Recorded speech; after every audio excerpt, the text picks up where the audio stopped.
क्या बडा तो सबसे दम बडा. नाव ऐकलं नाही असं एक बी गाव नाही आणि सगळ्यांना आणलं नाही तर जयंत पाटील माझं नाव नाही. काही डायलॉग हे त्या त्या ठराविक नेत्याला सूट होतात. तसाच हा डायलॉग आज जयंत पाटलांची ओळख बनलाय. जयंत पाटील पश्चिम महाराष्ट्रातील मातब्बर आणि मुरब्बी राजकीय नाव.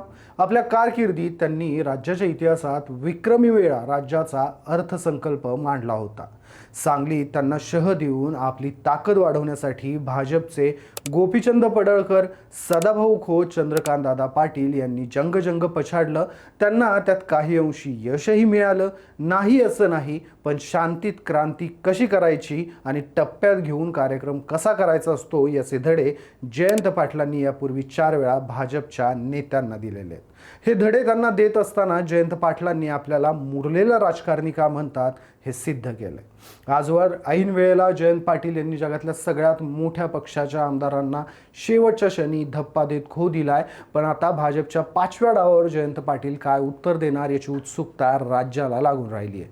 त्यामुळेच झेडपी, DCC बँक, कृषी उत्पन्न बाजार समिती, ईश्वरपूरचे नगराध्यक्ष पात्रता प्रकरणात भाजपला शह दिल्यानंतर आता मिरज पंचायत समितीमध्ये जयंत पाटील हे गोपीचंद पडळकर, सदाभाऊ खोत, जयकुमार गोरे यांना राजकारणाचे धडे अनुभवानं गिरवायचे असतात, ताकदीनं नाही. हे शिकवणार का, यावरच आपण पुढची काही मिनिटं बोलणार आहोत. नमस्कार, मी हिवरकर शशिकांत. कट टू कटमध्ये तुमचं स्वागत आहे. सांगली पश्चिम महाराष्ट्रातील काँग्रेस राष्ट्रवादी काँग्रेसचा बालेकिल्ला. इथलं सगळ्यात मुरब्बी नाव आहे ते म्हणजे जयंत पाटलांचं. एक राजकारणी म्हणून जयंत पाटलांची कारकीर्द प्रचंड यशस्वी ठरली. राज्याच्या इतिहासात त्यांनी सर्वाधिक वेळा अर्थसंकल्प मांडणारे अर्थमंत्री म्हणून नोंद केली. त्यासोबतच अत्यंत शांत पण मिश्किलपणे प्रतिस्पर्ध्याला गार करणे ही त्यांची खासियत आहे.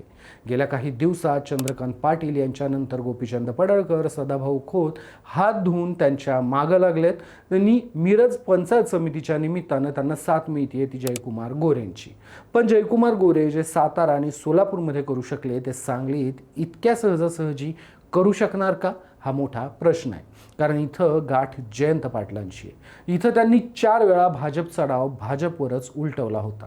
त्यातला पहिला डाव होता तो सांगली जिल्हा परिषदेचा. जिल्हा परिषद अध्यक्षपदाच्या निवडणुकीत चंद्रकांत पाटलांनी स्वतः लक्ष घालत पडळकर यांना ताकद दिलेली. इथं दोन्ही राष्ट्रवादी एकत्र होत्या. पण ऐन निवडणुकीच्या वेळी अजित पवार गटाचे 6 पैकी 2 सदस्य भाजपच्या बाजूला गेले, तर भाजपचे मित्रपक्ष असणाऱ्या शिवसेनेचे गटनेते निवडणुकीला अनुपस्थितीत राहिले. तर त्यांच्यासोबत आणखीन एक सदस्य या निवडणुकीला अनुपस्थितीत होता. म्हणजे जयंत पाटलांनी इथं ऐनवेळी सूत्र हलवली असं म्हणलं गेलं. आणि त्यानंतर इथं शरद पवार राष्ट्रवादी काँग्रेसच्या संगीता संभाजीराव पाटील यांची अध्यक्षपदी निवड झाली, तर काँग्रेसचे ऋषिकेश महेंद्र लाड यांची उपाध्यक्षपदी निवड झाली. त्यानंतर जयंत पाटील यांच्यावरचा दुसरा हल्ला होता तो DCC बँकेचा.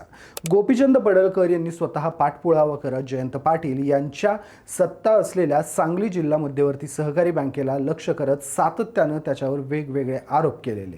त्यांनी बँकेच्या चौकशीची मागणी केलेली, बँकेच्या संचालक मंडळावर कार्यवाहीची मागणी केलेली.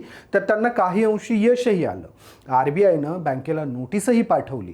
इतकंच नाही तर बँकेने जाहीर केलेली म्हणजे जयंत पाटील यांच्या विचाराच्या संचालक मंडळाने त्यावेळी एक नोकर भरती जाहीर केलेली.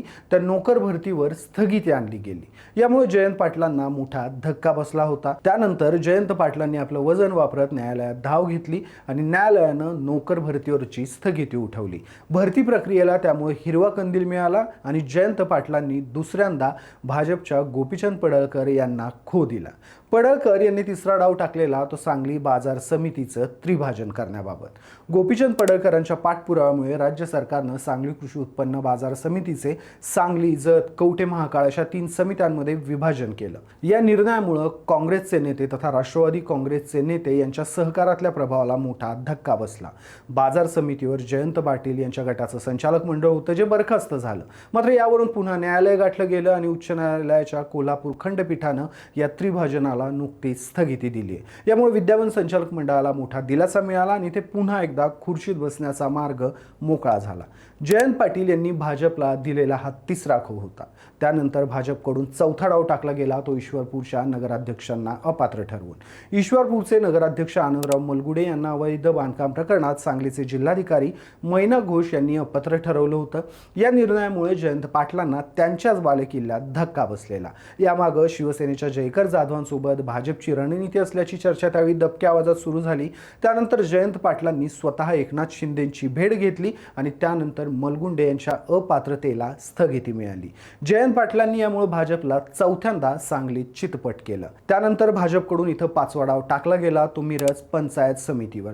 मिरज पंचायत समितीमध्ये दोनही राष्ट्रवादी आणि काँग्रेस यांच्या आघाडीने तन्वी कमलेकर यांची सभापती नियुक्ती केली, तर ललिता शेजूळ यांची उपसभापती निवड झाली होती। पण निवडणुकीच्या वेळी शिवसेनेचे सदस्य पांडुरंग इंगळे हे गैरहजर होते, त्यांची अपहरण झालेलं आहे अशी तक्रार भाजपच्या सभापती पदाच्या उमेदवारांनी विभागीय आयुक्तांकडे केली। त्यानंतर विभागीय आयुक्तांनी ही निवड अवैध ठरवली आणि आता इथं पुन्हा एकदा निवडणूक होणार आहे।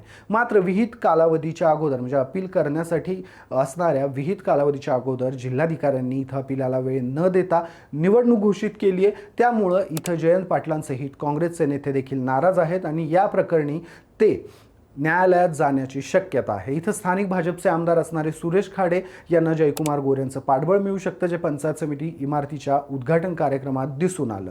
अशातच भाजप मिरजमध्ये ऑपरेशन लोटस राबवत असल्याची दबक्या आवाजात चर्चा आहे। अजित पवार गटाचे या पंचायत समितीचे 2 सदस्य भाजपच्या सदस्यांसोबत सहलीला गेल्याची कुजबूज आहे, पण जयंत पाटलांनी देखील आता भाया सरसवल्या आहेत। भाजपच्या या डावाला ते कसे उत्तर देत आहेत आणि आपल्याला जयंत पाटील का म्हणतात हे कसे सिद्ध करतात हे बघणं उत्सुकतेचं असेल। तुर्तास आपण इथेच थांबूयात, पण तुम्हाला काय वाटतं, मिरज पंचायत समिती जयंत पाटील भाजपला चितपट करू शकतील का? तुमची मतं मला कमेंट्समध्ये आवर्जून सांगा। हा व्हिडिओ जर तुम्हाला आवडला असेल तर व्हिडिओला लाईक करा, शेअर करा आणि अशाच राजकीय घडामोडी जाणून घेण्यासाठी तुमच्या आवडत्या कट टू कटला सबस्क्राईब करायला विसरू नका। धन्यवाद।